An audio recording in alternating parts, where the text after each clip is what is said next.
Adam Copeland अपने wrestling career से सिर्फ 2 साल कबल, जब वो सिर्फ 16 साल के थे, तब टोरंटो के स्काई डोम स्टेडियम में होने वाले इवेंट रेसलमेनिया 6 देखने गए, जहां वो रिंग साइड की तरफ 11वीं लाइन पर सीट पर बैठे थे और main event match Hulk Hogan versus the ultimate warrior का वर्ल्ड हेवीवेट चैंपियनशिप मैच चल रहा था। वो मैच हल्क होगन जीत जाते हैं। उस मैच के बाद एडम कोपलैंड को यह एहसास हुआ कि वो भी एक बड़े रेसलर बन सकते हैं। Fact number 7। दोस्तों, एडम कोपलैंड जब 17 साल के थे तब अपने लोकल जिम में होने वाले इजी राइटिंग कॉन्टेस्ट में पार्टिसिपेट किया और जीत हासिल करने पर स्वीट डैडी स्काई और रॉन हचिसन से टोरंटो में फ्री रेसलिंग ट्रेनिंग हासिल की। एडम कोपलैंड रेसलर इसलिए बनना चाहते थे क्योंकि एक तो उन्हें रेसलिंग का बहुत ज़्यादा शौक था, दूसरा वो अपनी सिंगल मदर की माली मदद करना चाहते थे कि जिससे घर के हालात बेहतर हो सकें और बिलों की अदायगी हो सके। एडम ने रेसलिंग से पहले काफ़ी सारी जॉब्स भी की और रेडियो ब्रॉडकास्टिंग में डिप्लोमा भी किया, लेकिन उन्हें पता था कि वो एक रेसलर ही बन सकते हैं। Fact number 6। दोस्तों, एडम कोपलैंड ने सन 1992 को कनाडा के नेशनल डे के मौके पर इंडिपेंडेंट सर्किट रेसलिंग से अपने प्रोफेशनल रेसलिंग कैरियर का आगाज किया। उस वक्त इनका ring name Sexton hard castle था। तकरीबन 4 साल तक ये उसी रेसलिंग प्रमोशन में थे जहां क्रिश्चियन केज, रीनो रिचर्ड्स और 2 मजीद रेसलर्स की एक टैग टीम भी हुआ करती थी। उस वक्त एडम कोपलैंड की बस यही कोशिश हुआ करती थी कि कैसे भी करके रेसलिंग से कुछ न कुछ पैसा बनाया जाए। इसी कश्मकश में सन 1996 में इनकी किस्मत का दरवाज़ा खुलता है और ये WWE यानी उस वक्त की WWF यानी वर्ल्ड रेसलिंग फेडरेशन में अपने पुराने ring name Sexton hard castle के साथ डेब्यू करते हैं। ये बात जानकर आप हैरान हो जाएंगे कि इनका ये डेब्यू एक अनऑफिशियल डेब्यू होता है, जहां WWE से इनका किसी किस्म का कोई कॉन्ट्रैक्ट नहीं हुआ था। WWE इन्हें परफॉर्म करने के सिर्फ $210 पर वीक देती थी। Fact number 5। दोस्तों, बिना किसी कॉन्ट्रैक्ट के हफ्तावार $210 WWE से वसूल करने वाले एडम कोपलैंड सन 1996 में ऑल जापान प्रो रेसलिंग के लेजेंड रेसलर जॉनी स्मिथ से मुलाकात करते हैं और जॉनी स्मिथ एडम कोपलैंड और क्रिश्चियन केज की काफ़ी मदद भी करते हैं और उन्हें ये यकीन दिलाते हैं कि वो इन दोनों के लिए WWF से बात करेंगे। उसके बाद दोस्तों 10 नवंबर 1997 को एडम कोपलैंड ने WWF में डेब्यू किया और अपना पहला मैच ग्लेन कुल्का के खिलाफ खेला। वो मैच एडम कोपलैंड बदकिस्मती से हार गए, लेकिन इसके बावजूद WWF ने इन्हें कॉन्ट्रैक्ट साइन करने का मौका दिया। Fact number 4। दोस्तों, सन 1996 में WWE से बाकायदा तौर पर प्रोफेशनल रेसलिंग का आगाज करने वाले एडम कोपलैंड WWF में अपना पहला डेब्यू मैच हार जाते हैं, लेकिन अगले मैच में इनका सामना होता है क्रिश्चियन केज से, जिसमें इन्हें जीत हासिल होती है। दरअसल एडम कोपलैंड के WWE में होने वाले शुरुआती मैचेस डार्क मैचेस होते हैं। वो टेलीविजन पर किसी ब्रांड में नजर नहीं आते थे।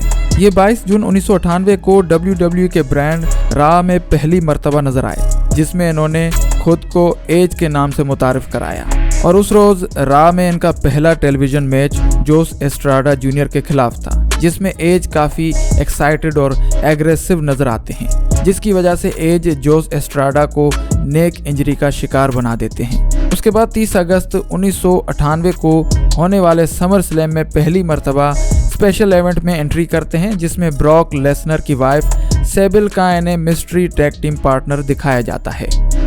Fact number 3।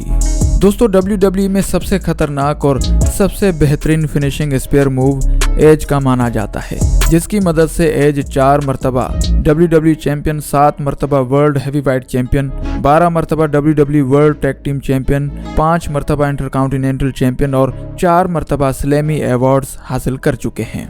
दोस्तों, इतनी ज़्यादा कामयाबियां हासिल करने वाले एज को WWE में ज़्यादातर एक विलियन के तौर पर दिखाया जाता था।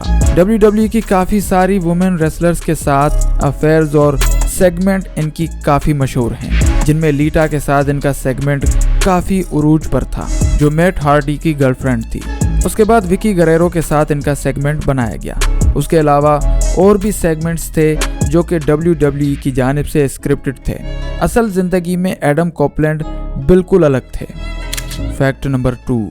दोस्तों, अगर हम एडम कोपलैंड की पर्सनल लाइफ के बारे में बात करें तो एडम कोपलैंड ने अब तक 3 शादियां की हैं। पहली शादी अलाना मॉर्ली नामी खातून से की जो 2001 से 2004 तक चली। उसके बाद उसी साल 2004 में दूसरी शादी मशहूर वॉइस ओवर एक्ट्रेस लीजा ओर्टिज के साथ की जो 2005 तक चली। उसके बाद तीसरी शादी WWE की मशहूर और अपने दौर की खतरनाक वुमेन रेसलर रहने वाली बेथ फेनिक्स के साथ की। ये शादी एज की कामयाब शादी है और दोनों एक दूसरे के साथ खुश हैं। Fact number 1। दोस्तों, एडम कॉपलैंड यानी एज AEW में कैसे आए? दरअसल होता कुछ यूँ है कि 18 अगस्त 2023 को WWE स्मैकडाउन की 25वीं एनिवर्सरी के मौके पर होने वाले इवेंट में एज ने WWE में अपना आखिरी मैच शेमस के खिलाफ खेला, क्योंकि 30 सितंबर 2023 को एज का WWE के साथ कॉन्ट्रैक्ट एक्सपायर होने वाला था। उसके बाद 1 अक्टूबर 2023 को AEW के स्पेशल इवेंट रेसल ड्रीम में शो के आखिर में अचानक से एंट्री मारकर रेसलिंग फैंस को हैरान कर देते हैं कि Chris Jericho, Daniel Bryan, Samoa Joe, Sting, Dean Ambrose, Christian Cage, Rusev, Jeff Hardy, Matt Hardy, Aleister Black, Big Show, Keith Lee, Andrade, Buddy Murphy, Pac और CM पंक के बाद the rated R superstar Adam Copeland यानी मशहूर ज़माना as भी all elite wrestling में आ गए। दोस्तों, एज AEW की नज़र में पहले ही थे, लेकिन एज एक इंटरव्यू के दौरान खुद बताते हैं कि WWE में रिटर्न के बाद मुझे अपनी मर्जी से और अपने हिसाब से रेसलिंग खेलने की इजाज़त नहीं थी। सारी चीज़ें स्क्रिप्टेड हो गई हैं, यानी आप रेसलिंग में नहीं बल्कि एक फिल्म कंपनी में काम कर रहे हों। WWE छोड़ना एग्रीमेंट या कॉन्ट्रैक्ट ख़त्म होना नहीं था, बल्कि बहुत ज़्यादा सख्ती की वजह से मैंने WWE को छोड़ा। एज का मजीद कहना था कि AEW में आकर मैं बिल्कुल फ्री महसूस कर रहा हूं और ऐसा लग रहा है कि मैं वापस उसी दौर में चला गया हूं जब मैंने रेसलिंग में डेब्यू किया था।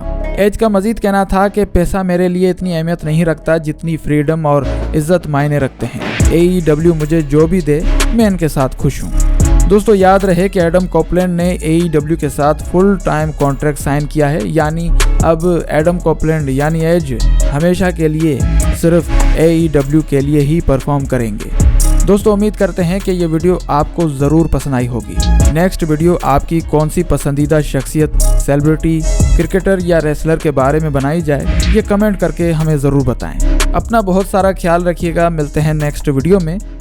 अल्लाह निगहबान।